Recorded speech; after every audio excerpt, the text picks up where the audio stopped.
person is insulin dependent. So that is why earlier we used to call insulin dependent diabetes mellitus. Type 1 diabetes mellitus earlier was used to call insulin dependent. Now with certain other managements, we are still able to help type 1 diabetic patients for a smaller period of duration of time without the help of insulin, but eventually they will all end up taking insulin. If you compare it to type 2 diabetes is gradual loss of insulin, or getting faulty insulins being produced in the body. Faulty insulin means the quality of insulin is now reliable. That insulin, that the molecule of the insulin which was needed earlier to open the gate of the cells so that glucose could enter into the cell. Now that quality insulin is there, but the quality is not good enough, so it doesn't do its job. So in type 2 diabetes, the gradual loss of insulin production happens due to various reasons. We all know that those reasons we can discuss again as well. So it doesn't happen at once. Like in type 1 diabetes, one day suddenly you'll realize that you're going into hypoglycemia, or you have so much of glucose in the blood, you fall down, you become unconscious. Maybe when it happens, when a child is school going child, so most of the cases parent get a call from the school that your child is not behaving, normally. There is some issue with him, he's irritated, or he's sweating too much, or he's getting dizzy, something like that. So then when evaluated, the child most of the time has type 1 diabetes. So type 1 diabetes happens early in the age. Type 2 diabetes is elderly diabetes. Volume. So it used to be elderly diabetes though. Type 2 diabetes used to happen when somebody hit 40 45. If we go 20 years back, after 50 retirement की age पे इसको बोला जाता था type 2 diabetes होता. But nowadays, with the lifestyle changes, it can happen to anybody. It can happen at 30 35, especially males.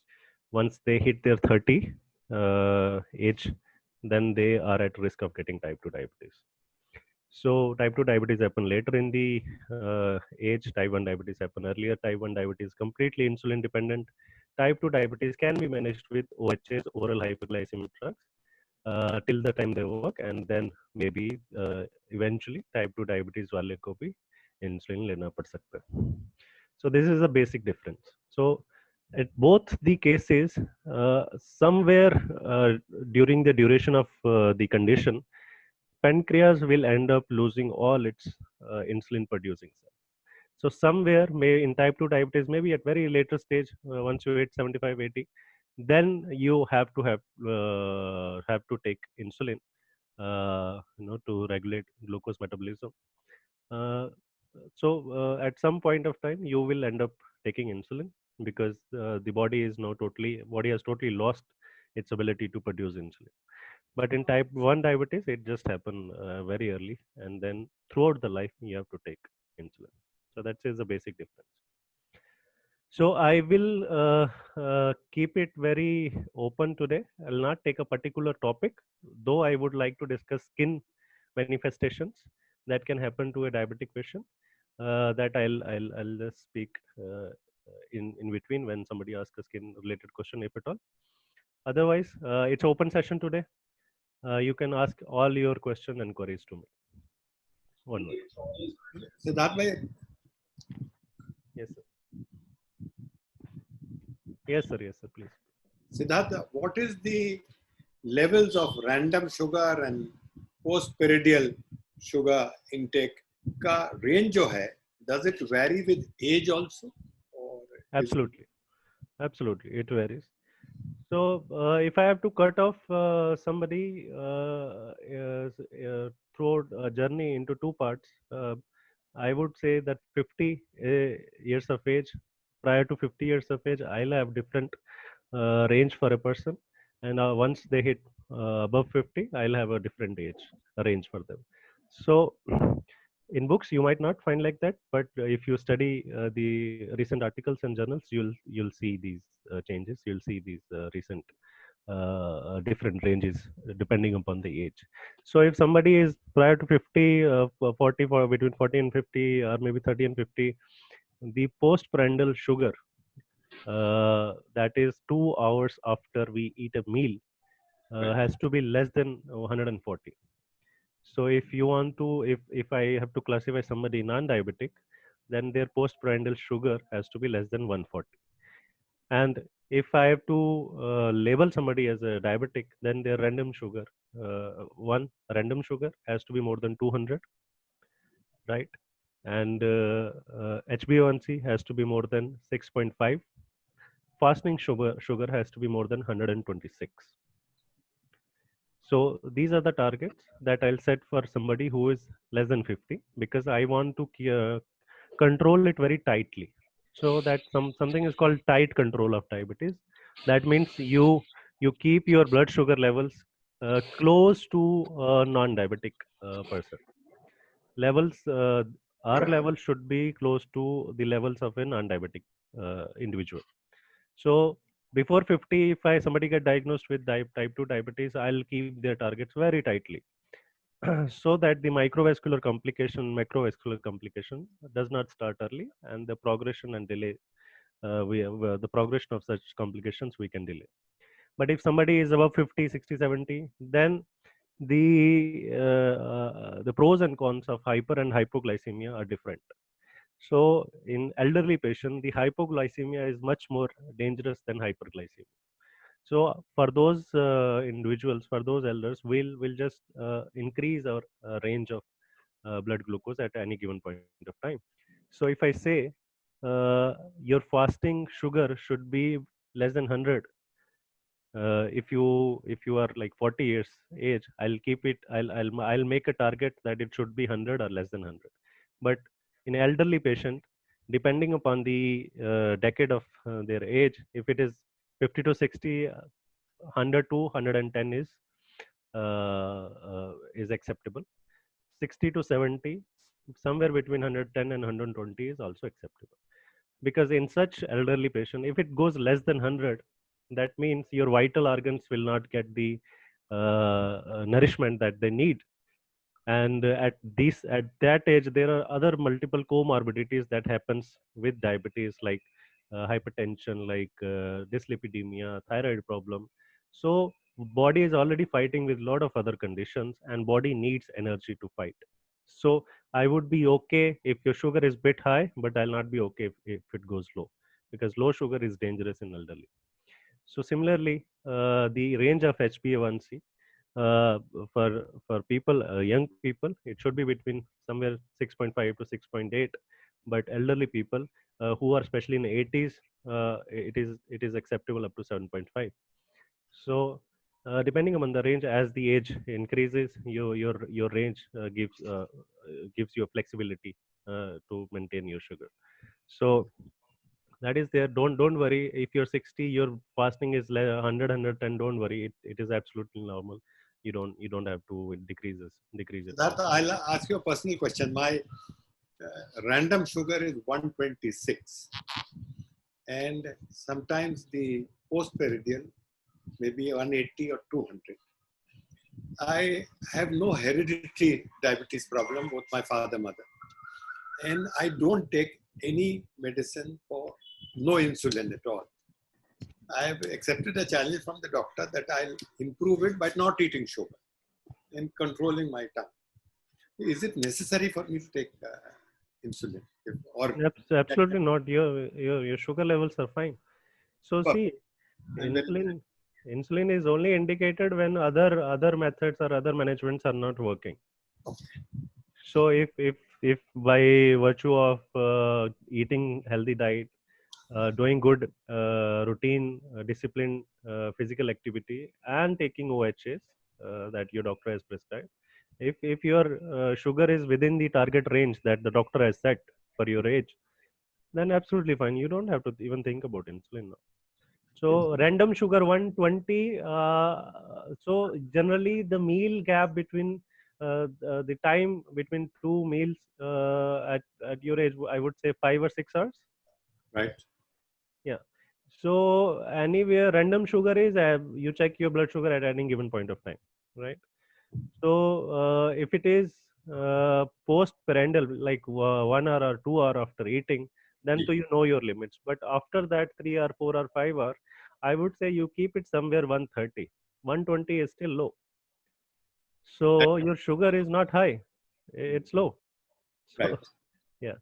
So that is why that the 6 hour gap, you need to include a snack time in between that gap. So after 3 hours or 4 hours, you can have a Small small meal. snack. Dr. Saab, also if people are taking insulin, does not absolve them from eating sugar. So I keep on telling them that you're taking insulin to control your sugar by your diet and exercise.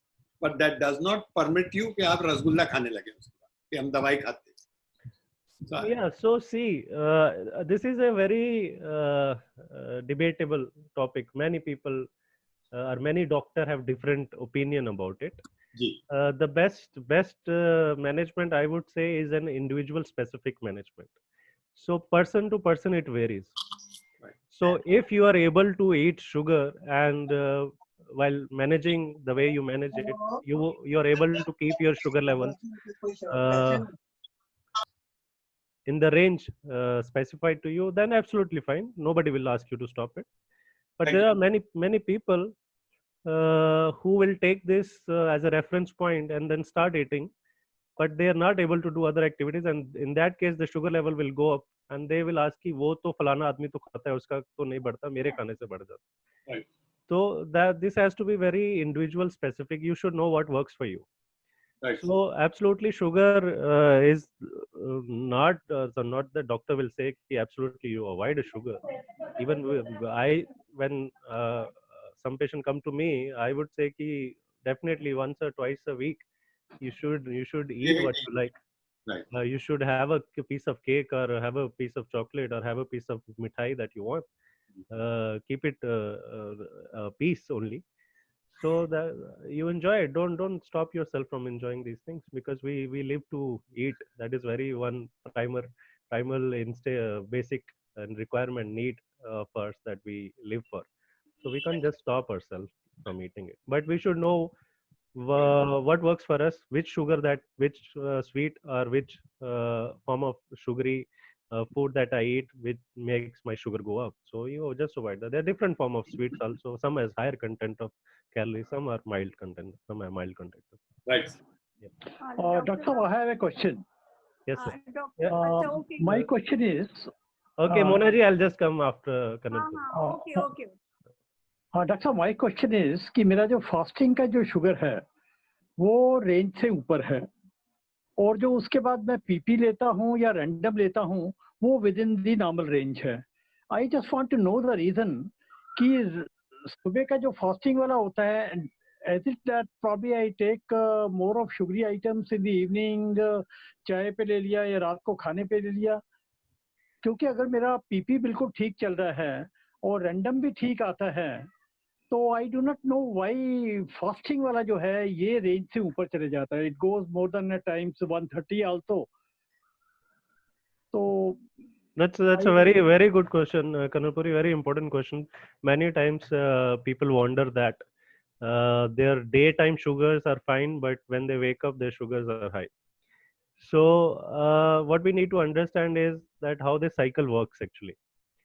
So the diabetic medicine that we eat in the day, after breakfast or before breakfast or during the day, that medicine works throughout the day. And the medicine that I eat at night, dinner time, that takes care of my night sugar, and the efficiency of that medicine will reflect in fasting sugar.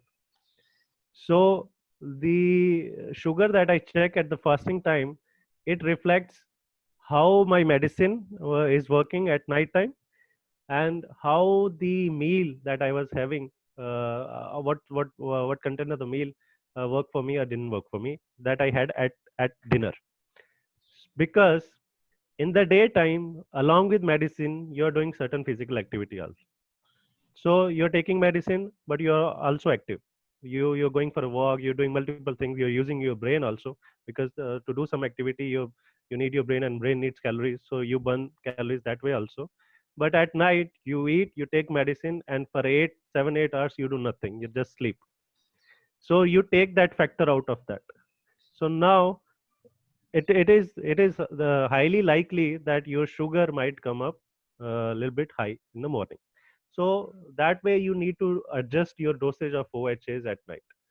So that is why that what you do is you check 6 days continuously your fasting sugars, and then you check that continuously 6 days how my sugars are, कितना range से बाहर जा रहा है, range में है या range से कम है. Depending upon that, either you increase your dosage of medicine or you decrease your food content quantity. So just modulation, doing some modulation in those two particular Hello. You can control your sugar. But doctor, I don't take any diabetic medicine. Okay. बहुत अच्छा. हाँ, diabetic की कोई medicine नहीं मैं ले रहा हूँ बिल्कुल. Don't worry, then 130 is absolutely fine for you. Don't worry about it. अच्छा अच्छा. और मतलब खाने पीने में कुछ कंट्रोल करना चाहिए कि रात को शुगर जो है थोड़ा.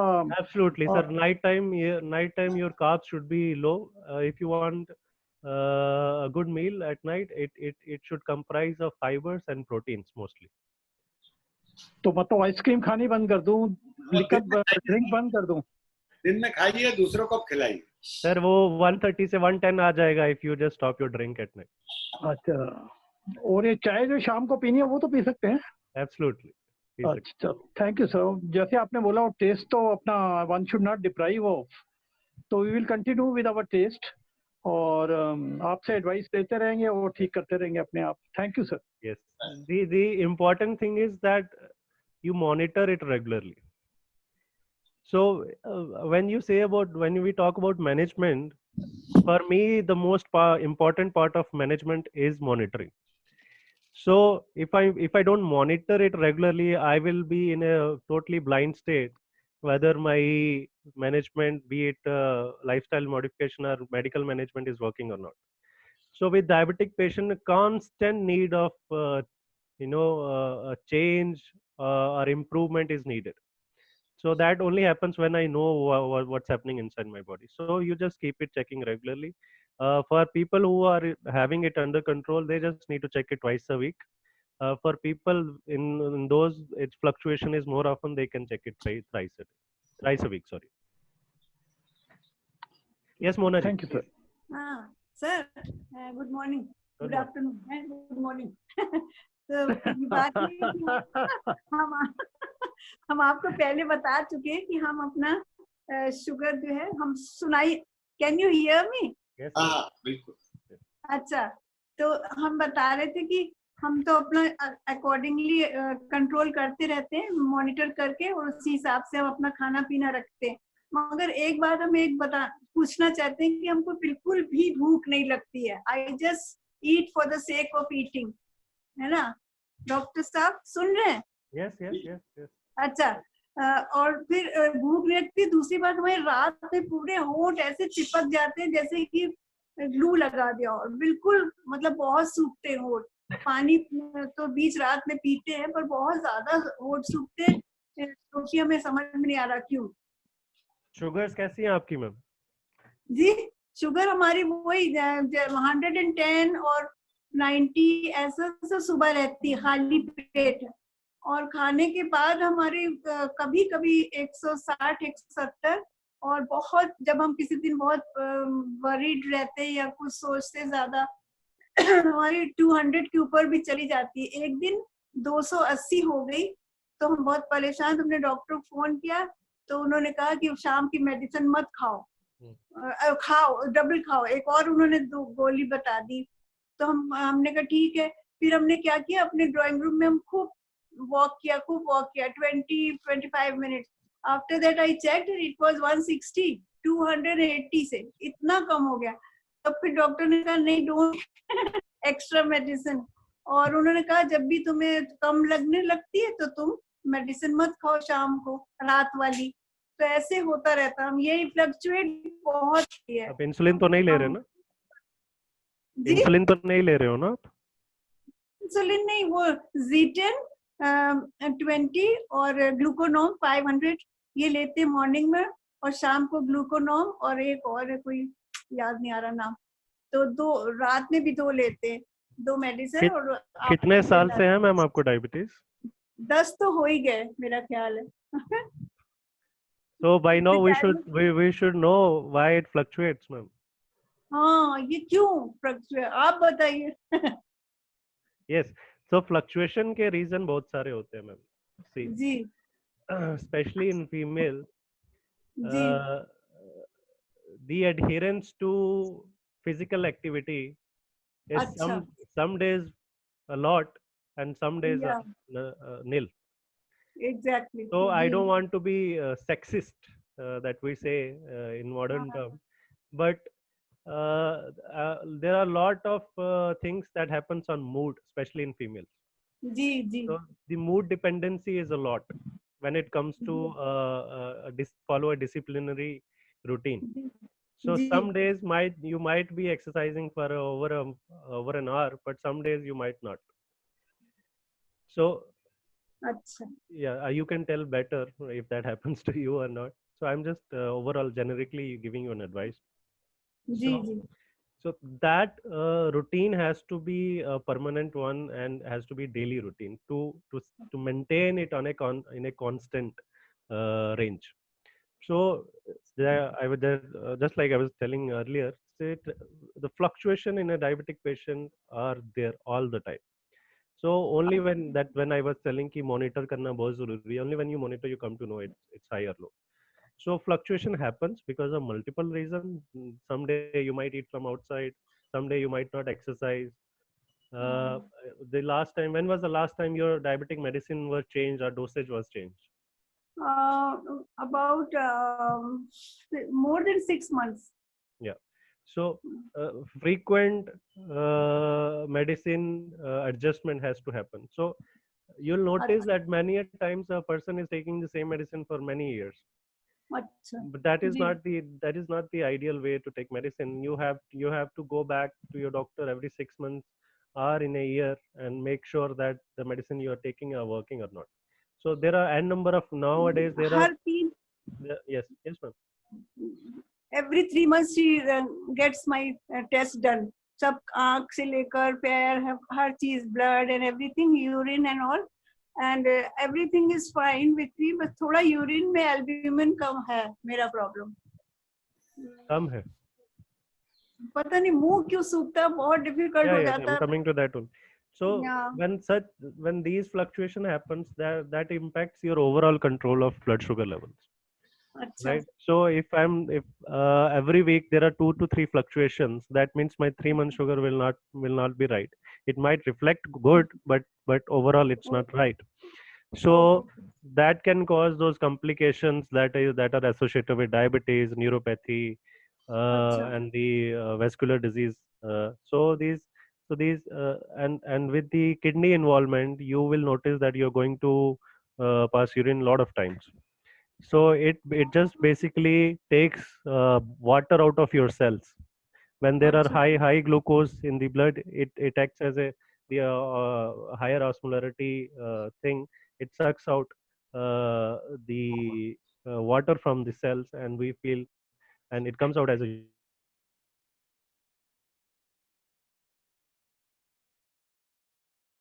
nocturnal micturition. So that means the glucose is sucking out the water from your cells, and that makes you thirsty. And the symptom and sign of being thirsty is that you get dry mouth or dry throat. It अच्छा can also indicate that your salivary glands might be impacted. They are not producing enough of saliva. But okay if it happens when you wake up, that usually indicates towards high blood sugar related dehydration. So okay that is a cause of dehydration. That and is a night sign of dehydration. at about 3 or 4 o'clock every day I get up, Why and do you feel ghabrahat or something at 3 a.m.? not घबराहट but नींद चली जाती है, मगर That's बुढ़ापे what I में तो wanted to tell you. Please check your blood sugar level at 3 a.m., 2 or 3 a.m. whenever you get at up. 3 yeah I sometimes many times it is less Yes, than yes, yes, normal. yes. So this is a phenomena that happens that during after the medicine effect goes weans off after 6 or 8 hours, we end up with low blood sugar, and then rebound happens. And if I check at 6 or 7 a.m., my sugar will be high, but at the same night at 3 a.m. my sugar will be low. So there is a phenomena when we study in diabetes that many people will see hypoglycemia midnight sorry at 2 a.m. or 3 a.m. at night in the early morning. So whenever you wake up 3 a.m. 3 बजे या 2 बजे if you suddenly get up you feel थोड़ा सा घबराहट palpitation sweating, always go check your blood sugar levels. There is a highly chance that it is low. So जी just make sure that when you go to sleep you keep a glass of water and something to eat nearby your bed. So I in do. case in emergency you have to get up, just eat that. So that is there. So that can also again cause dry mouth in the morning. अच्छा Yeah, okay. yeah. So just make sure that you drink enough adequate amount of fluid during the day. If the kidneys are involved, then we need to evaluate your kidney status as well. Okay thank you doctor. Thank you. Surendra ji mute है आप. मैं कर रहा हूँ. हाँ जी sir.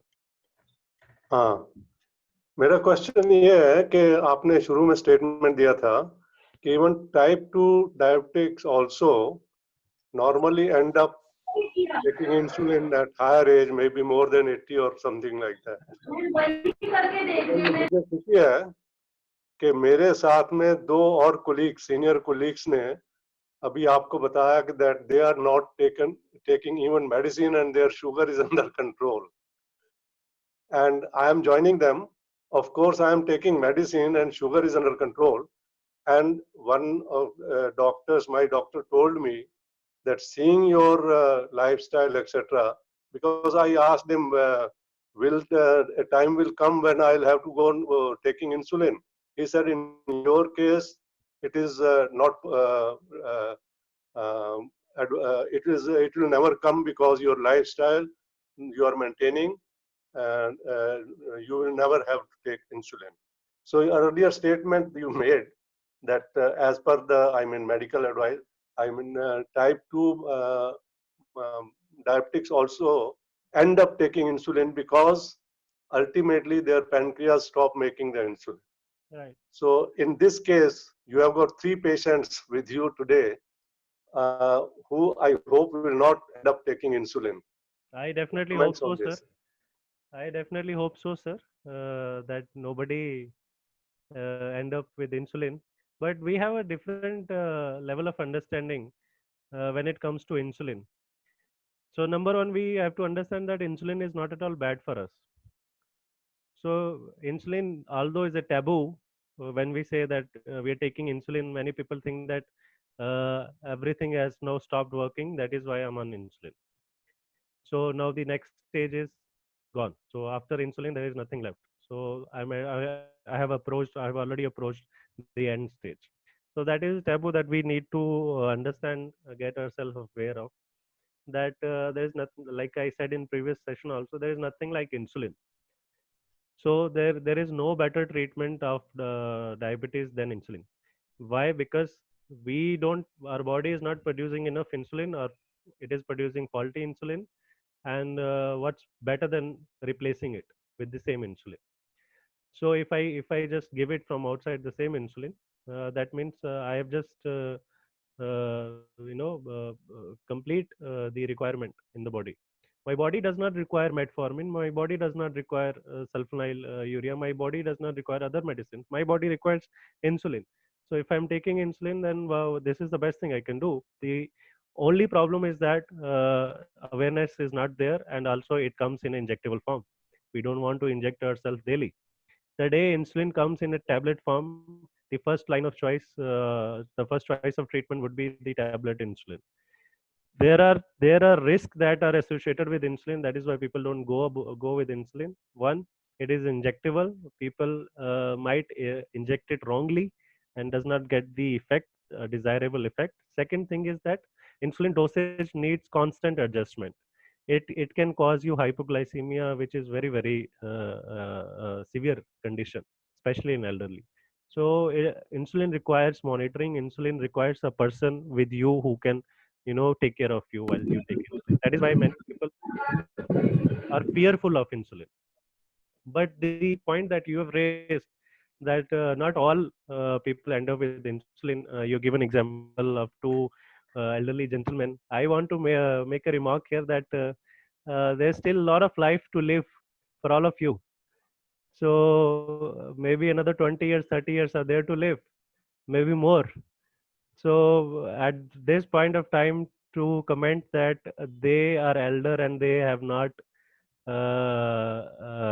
required insulin is not right statement to make, because in my eyes you are still young, so there are another many years to go. And maybe when we say that we end up with insulin, doesn't mean you'll be taking insulin for 10 years, 20 years.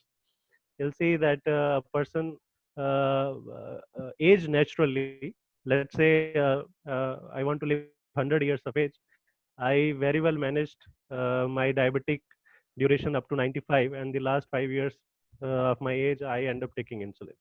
So that is what I meant when I said somebody will end up taking insulin.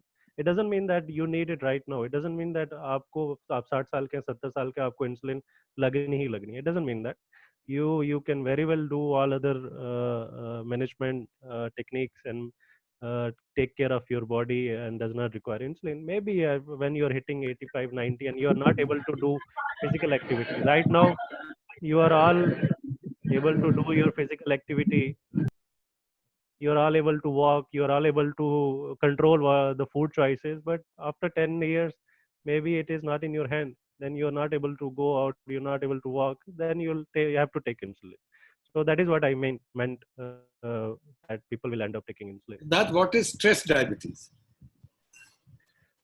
Yeah. So the issue that is associated with elders in general is that there comes a stage when you'll not be able to do as much of physical activity that you needed to control your blood sugar level.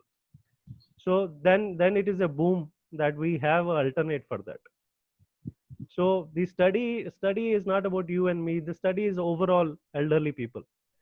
So and the study doesn't state any cutoff of age that after this age you'll have to have taken insulin. It can be 80 years for you. It can be 70 for you. It can be 50 for somebody. It can be 100 for somebody. So it will vary person to person. It is very specific. So, and number two, don't worry about insulin, sir. Insulin is the best thing.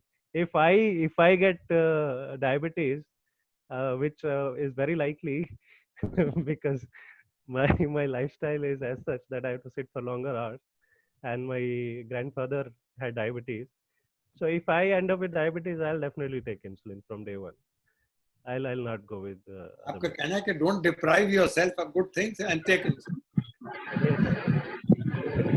If only you can manage it.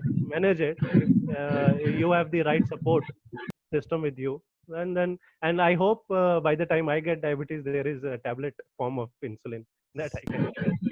और doctor साहब, एक urine test होता है, तो urine test के बीच में sugar का कभी कहते हैं कि थोड़ा सा शुगर है या समथिंग थोड़ा ज्यादा है, तो वो क्या इंडिकेट करता है कि that you must monitor your मतलब ब्लड शुगर लेवल और समथिंग, और probably it is considered that you are a diabetic?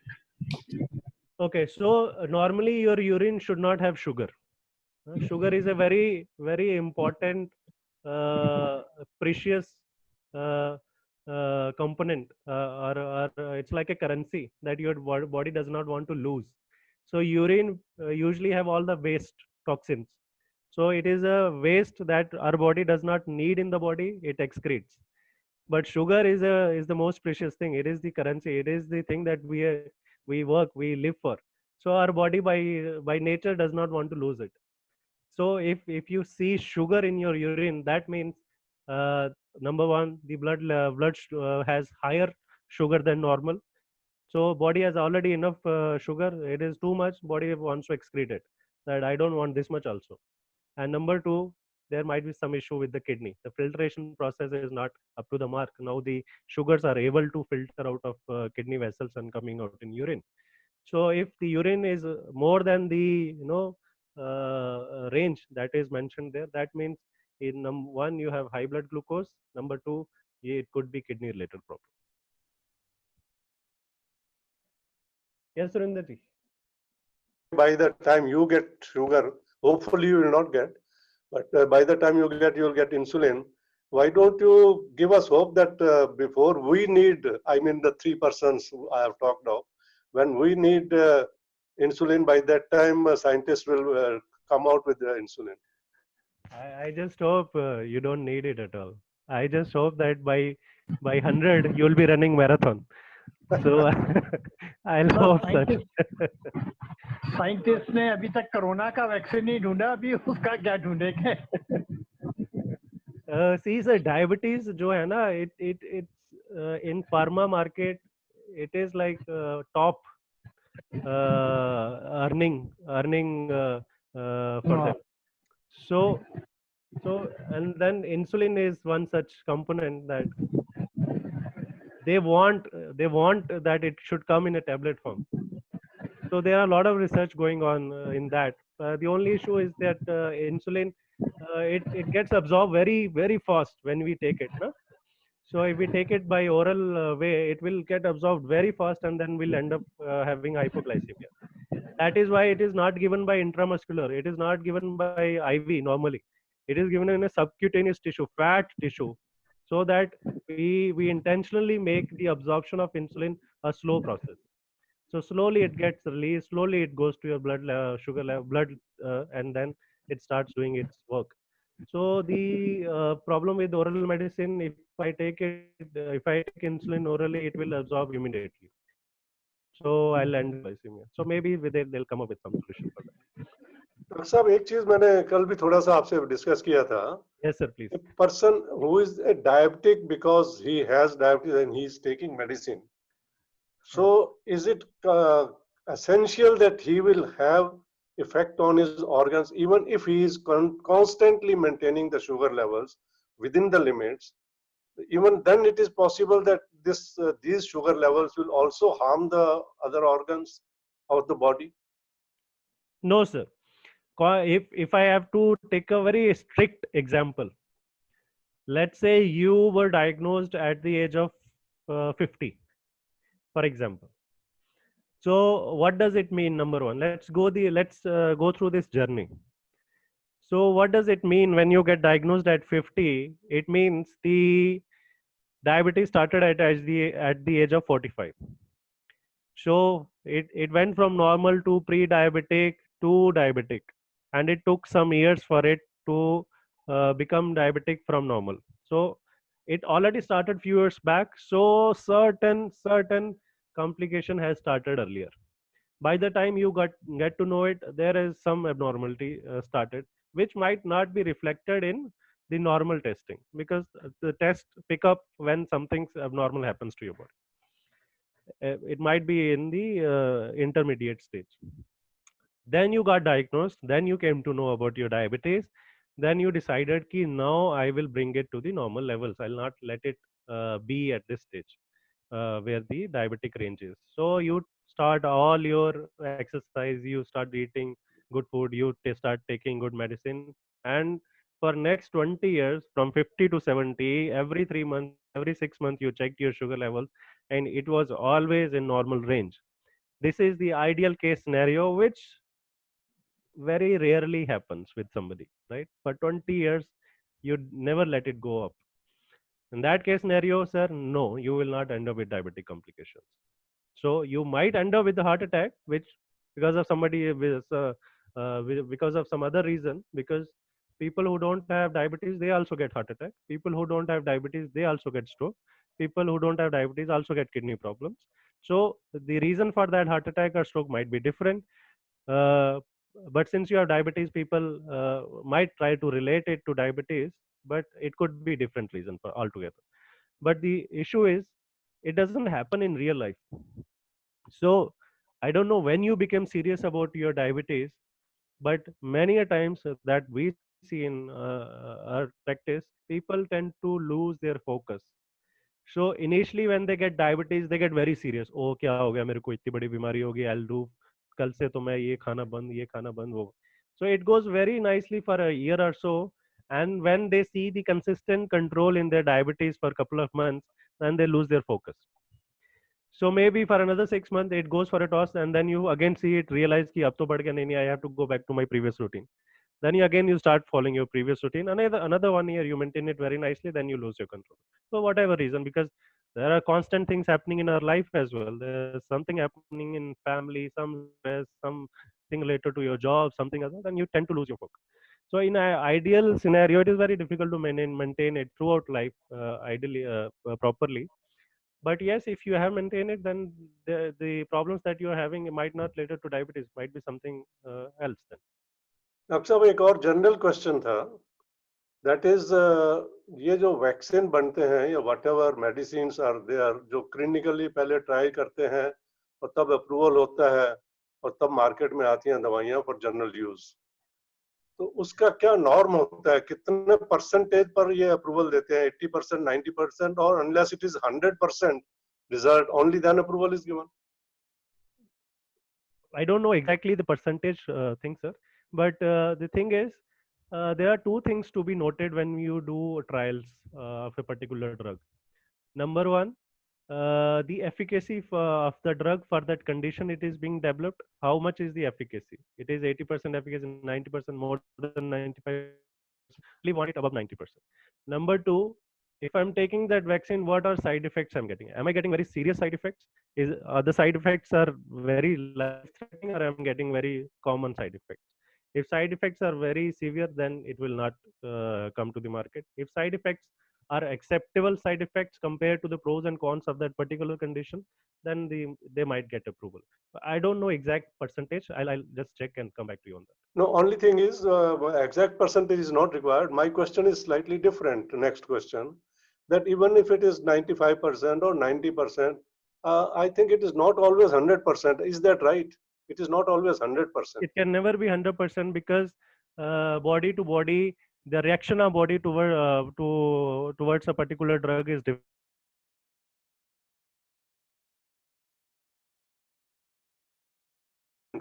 Yeah, so exactly. Here is my question. Next question is, when a drug is say 90% effective, it is effective on 90% out of 100. On 10%, it is not effective due to whatever reason. But normally what happens is, if that drug is given to a person, the effect is not there, he will come under 10% in that case, isn't it? No, now we have to look at differently, sir. It is not that out of 100 people, 90 people get benefited. It could be out of 100 people, 100 got relieved from the condition in 2 days, 90 got relieved from the condition in 2 days, and 10 got relieved from the condition in 10 days. So efficacy for me that works instantaneously, it might not be for you. You might take a longer period of time to work for the drug to work on you. So it's not that 0% it will not work on you. It will work on you, but the amount, duration of the time, the total overall efficacy might be low on you. It's not that it useless for you. No, it's all right, but that means that drug is effective on 100%. Maybe that some people take more time, but it is effective on all 100%. Is that the condition before it is approved? Yeah. So the effectiveness, the process of effectiveness could be person to person specific, but yes, the drug, once it is approved for particular condition, it will have certain level of effect on that condition. All 100%. Or 100%. Is it related to any particular issue that you're facing, sir? No, it is not related. What I wanted to know is that the 10% people or 5% or even 1%, supposing it is not effective. So what happens to those persons? Because something is, we are treating the people thinking that it is 100% effective. On 1%, even 1%, half percent, whatever you consider it. If it is not effective, that means there are persons on whom some drugs are not effective. Then we And switch to the other alternate drugs, sir. then they switch to other alternative drug. So what I mean is that there are people in the population, there are different type of people who will say, for example, as diabetic, जो एक बात बनी है, diabetics always diabetic, the hypertensive always hypertensive. Are there no exceptions to this? No, diabetes is diagnosed when your body doesn't produce enough insulin. It has nothing to do with drugs. Yes, that's right. But exceptions, how a doctor takes into consideration the exception, this is what I want to say. Whether it is drug, whether it is disease. No, it's your body's. So if I have to diagnose somebody with a particular condition, I need to test that person for that particular condition. If the tests say that you are deficient in certain thing, then you definitely have that condition. Like somebody has thyroid problem, hypothyroidism. I have to test somebody's thyroid hormone. Thyroid hormone is low consistently. I label him hypothyroidism. If somebody's insulin levels are low in the body. So in diabetes, we check two things. We check blood sugar levels. We also check insulin levels. If insulin level is low, blood sugar levels are high, I'll label you as diabetic. So it is not about drugs. So now it comes, the drug part comes that I have like 5 choices of drugs to give it to you. I gave you one drug, it has no effect on you, some for whatever reason. That means that particular drug is not good for you. Then I switch to another drug that might work for you, but you will still remain diabetic because your body is not producing enough insulin. Not that particular drug is not working for you. That can I come back on what we've been discussing? Yeah, please.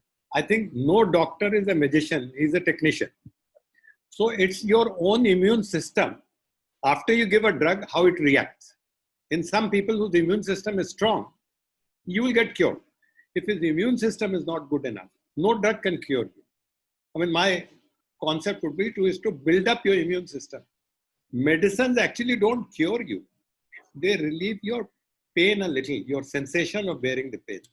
So body को अगर मजबूत बना रहे हो, वैसे तो भगवान के हाथ में है. So absolutely, we have to think about the God-given immunity, the God-given defense mechanism that we have. That decreases over age. That is a natural phenomena. What we can do is just support it, reinforce it. Another thing that Surendraji we discussed yesterday over phone. You want to ask that? Regarding? That why doctors are biased towards diabetes. Yes, that is what I am saying. That say hypertension, for example, I am not having this hypertension now since last 2 months. I am not taking any medicine. So whether it is because of my lifestyle or something natural has happened, I don't know, because now I am not taking medicine. So will I still be treated if it continues, say, another 5 years, 10 years? So after 10 years also, will I be considered a hypertensive? Yeah, Because no. normally doctors do consider, this is my point, as you are saying, I am coming to that point, that doctors will always, they write, I'm just repeating what I said yesterday for the benefit of others, that I got admitted into a hospital, and since I was diabetic, hypertensive, senior citizen, and my eyes were also defective. So all 4 or 5 tags were put on my right arm. And on the door it was written, this very sensitive, I mean, whatever word they wrote. So any doctor who used to enter my room, any nurse who used to enter my room, they were so cautious that they told me that you don't even get down from your bed. Hello? Yeah, I can hear you. So you should not get down from your bed. At least you cannot walk, forget about walking. Even if you have to go to toilet, you have give us a ring, call us, will accompany you. I mean, why they become so, I told them, requested them, Baba, I have been walking 5 kilometers till yesterday, and you are telling me to stop all the activities. And they reduced my food also. They gave me saltless food, although I was not hypertensive. They were checking me twice, thrice daily. Sugar level, BP, everything was normal. But still they insisted that I am a very serious case. Extra care has to be taken. So I was stopped from walking. I was stopped from everything. And I told you yesterday also, in 7 days, I lost 2.5 kg of weight also. And they generated more tension in me than they cured me. And ultimately, I was admitted there for my heart operation. They also refused my heart surgery. And I went to various doctors in India, abroad, Europe, even to USA. I did not go USA, but I consulted best doctors of USA also. Nobody refused surgery. But these people were so afraid of me that they refused surgery also. Others did not refuse. They were varying opinions. Somebody said some risk, somebody said no risk, somebody said 5% risk, but they were all ready to operate. Here I was even not, they were not even ready to operate on me because I was hypertensive, I was diabetic, I was, all those things. And senior Very, very citizen. unfortunate to hear about your experience, sir. I'll still say that there in India, a lot of good hospitals are there. They're still doing such complicated surgeries. So I would advise you to take another opinion with these people. Coming back to your horrible experience at one such a hospital. So basically, nobody wants that something bad happen to their patient on their watch. Number one thing. So in your case, you're all fit, you maintain yourself very nicely, everything is good. But same I cannot say about my other patient. Have you heard about silent MI, sir? Silent heart attack. That is very much prevalent in diabetic patients. Mm-hmm. So a person might not having any symptoms and then suddenly one day collapse. So many a times such cases happens in the hospital. A person is walking maybe because of low sugar, yeah, high sugar, yeah, low BP, yeah, high BP. He just fall from the bed or going to washroom, just slip, and then get another complication. So they want to avoid all that, especially in corporate hospitals, big corporate hospitals where they're charging good amount of money. No, just think the reverse of this happening to you. Just think that somebody who actually has some issues, unlike you're fit. Somebody who actually has issue and he goes to hospital and he doesn't get cared at all. Nobody put him on a Exactly. serious Here I watch. would like to stop you for a moment. Exactly this thing I want to point out. Yeah. That doctors, should they not be able to differentiate between these two types of persons? As you have said, somebody may be having these issues. You are not having these issues. How will you differentiate, sir? Differentiate means they are taking readings. Yeah. They have got my history. Yeah. They have got my angiography, which is clear. Yeah. All those things are there. Yeah. Can't they differentiate? When I'm telling them I have been walking till yesterday 5 kilometers. Yeah. I have So keeping you this. need to understand, sir, these are not your family doctors. These are doctors you're meeting for some specialized purpose. Reports are there to tell that. Yeah. But they go with the overall study. They'll not individualize, specify for you. The care plan will be a specific care plan for that particular. Tell me, doctor, one thing. If I have maintained sugar for last 20 years and the records are there, is there a chance that I'll go for I'll have some stroke or something like that because of diabetes? I'm not talking about other things. Because of diabetes. Not because of diabetes, but if you're 70, you are getting admitted in the hospital, I'll take all the precautions, sir. So you are in the hospital for not more than 5-6 days for any big operations, right? Even if it's a bypass surgery, you'll be discharged in a week. Those are the norms in cardiac surgery. So for 6 days, for those 6 days when you're with me in a hospital and I'm your treating consultant, I will take every possible measure to make sure that you don't end up with any other problem other than what you have been admitted for. To the extent that it will have some adverse effect on the patient.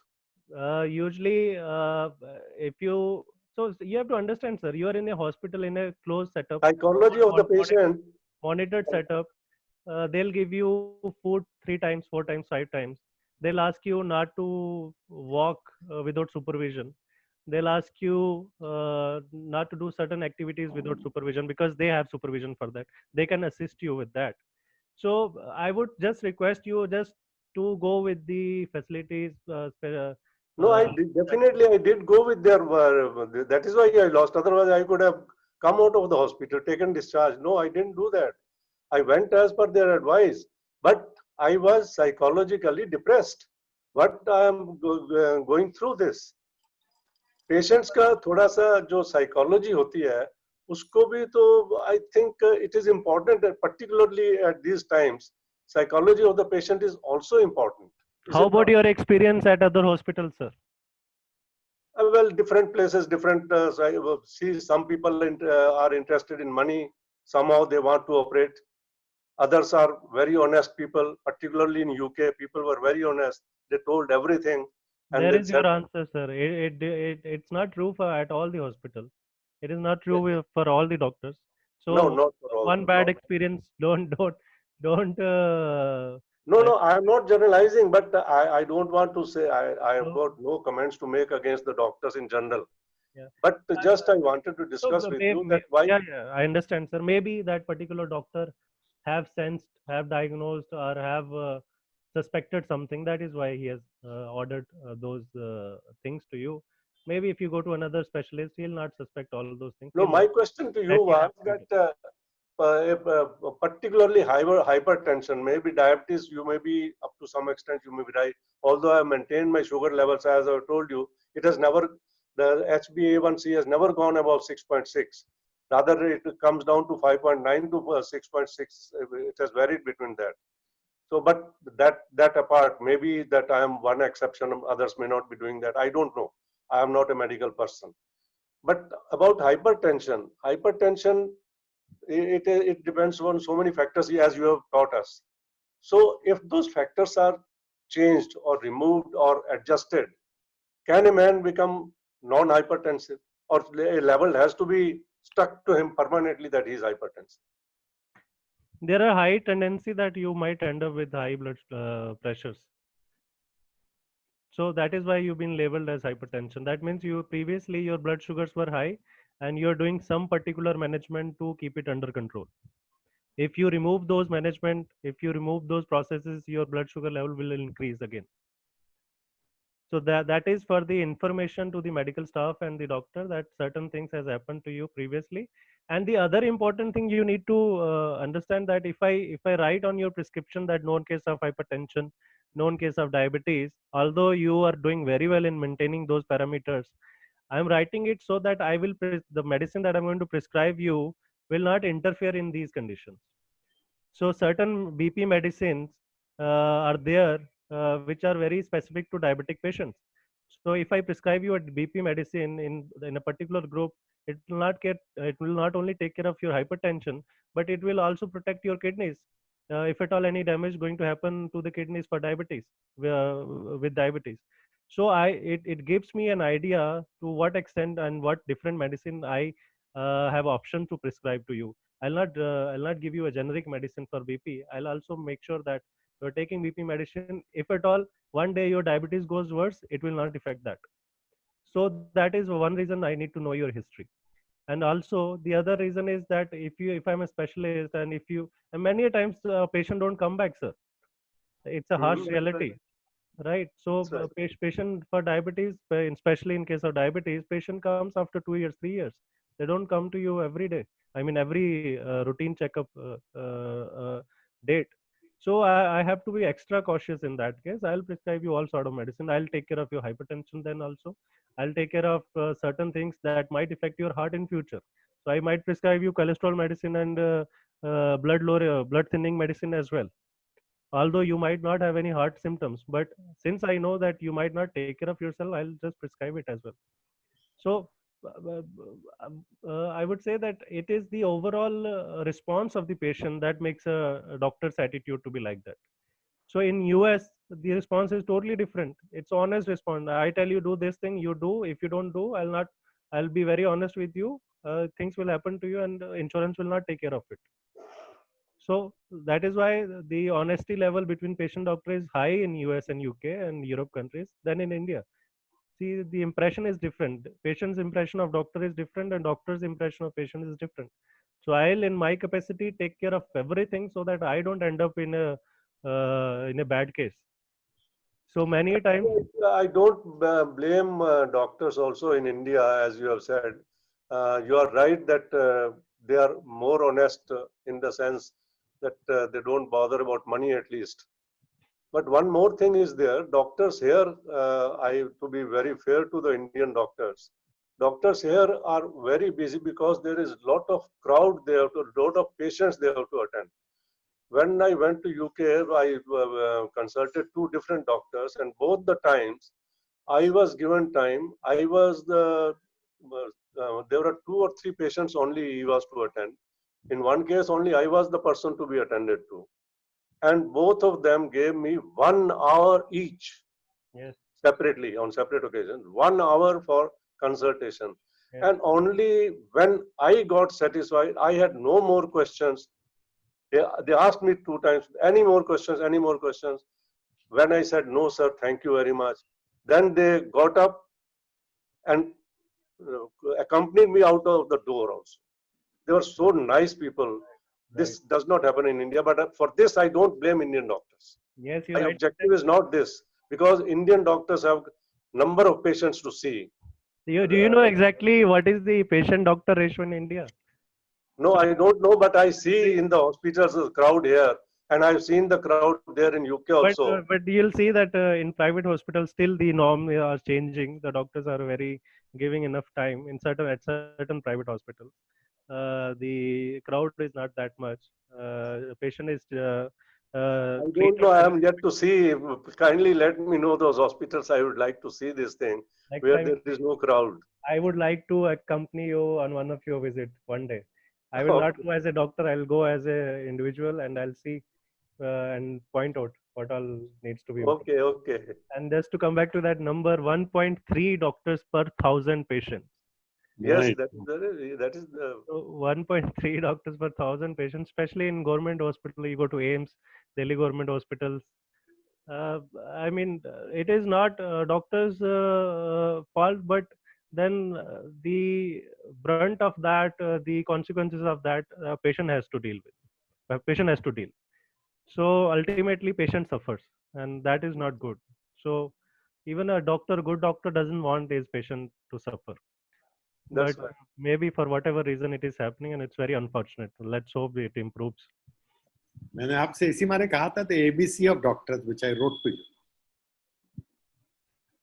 That's where it comes in, and also the science and art of medicine. See, sir, in medicine, exactly you mentioned it's an art. Absolutely. So I might be a very excellent diagnostic person. I might just see your report and diagnose you exactly, but I might not be a good communicator. Correct. So I'm not able to communicate very nicely to you, and you then end up not taking me seriously. हम लोग तो बहुत impressed हैं sir जिससे आपने communicate किया. Siddharth, excellent. What are you talking? All my colleagues will say fantastic. Dr. Siddharth इतना अच्छा से बताते हैं. That is why we are encouraged to ask many questions which are normally not asked. Normally, a patient will not ask questions to doctors like we asked Dr. Siddharth. Surendra भाई, आपकी health बहुत अच्छी है. At 83, you are doing so well. We are very proud of you. God bless. I am not 83. I am 78. अच्छा, 78. Okay, wonderful. Every number matters. Every number matters. तो आप मेरे बराबर हो गए. Right, sir. Okay. Any other question? Thank you, sir. Okay, so I would. Thank you very much for asking so many questions, embracing question. I am sorry for asking all these questions. Not at all, sir. For you only, I'm sitting here. My objective was not to hurt anybody. Not Indian doctors have got a lot of respect also, but because they are busy, so they are not able to pay attention to. But I would say that, sir, it's not an excuse for any doctor being busy and then not properly treating the patient. Still, it is not acceptable. Patient has all the rights until unless he or she is satisfied. they should not leave doctor's chamber. So patient has to enforce it. In India, it doesn't happen that way. So patient just come and prescription leke chale jate hain. They don't ask enough questions. If you don't ask enough question, I'll not answer your queries. So you, कई बार तो enough question पूछना थोड़ा उल्टा हो जाता है doctor साहब. जैसे मैं बोलूंगा कि मुझे डायबिटिक का कंट्रोल में है तो वो बॉदर नहीं करेंगे, वो बोलेंगे मुझे पढ़ाओ मत. I have even heard these words from some doctor. You are not a doctor. You are experienced enough. You know how to pose a question. So person has to answer it. Okay, sir. So I request you give me more feedbacks on topics that we need to discuss. So please send a message or mail, however you can. कल मैंने request किया था आपसे 2 topic बताए थे, और भी कोई आए तो दूसरे लोग भी बता सकते हैं. 2 टॉपिक बताए थे. फिर इन वाला ले ले. डॉक्टर साहब एक चीज मैं बताना चाहता था. आजकल के एनवायरनमेंट में इनफर्टिलिटी रेट जो है थोड़ा बढ़ता जा रहा है, तो उसके ऊपर इनफर्टिलिटी के ऊपर can you probably have a talk on this. जो हमने अभी अपने एग्जाम पे बच्चे देखते हैं, बच्चे से बच्चे देखते हैं, तो ये प्रॉब्लम एक तो लेट मैरिजेस हो रही हैं, उसके बाद कंसीव नहीं हो रहा, और running around here and there people with no child और समथिंग. तो ये थोड़ा सा अगर subject in case you could take it over. I'll take definitely. Thank you. Thank you, sir. Thank you, sir. All right, sir. Thank you all. All of you have a good day. Enjoy your evening. Thank you, sir. Bye, sir. Thank you, sir.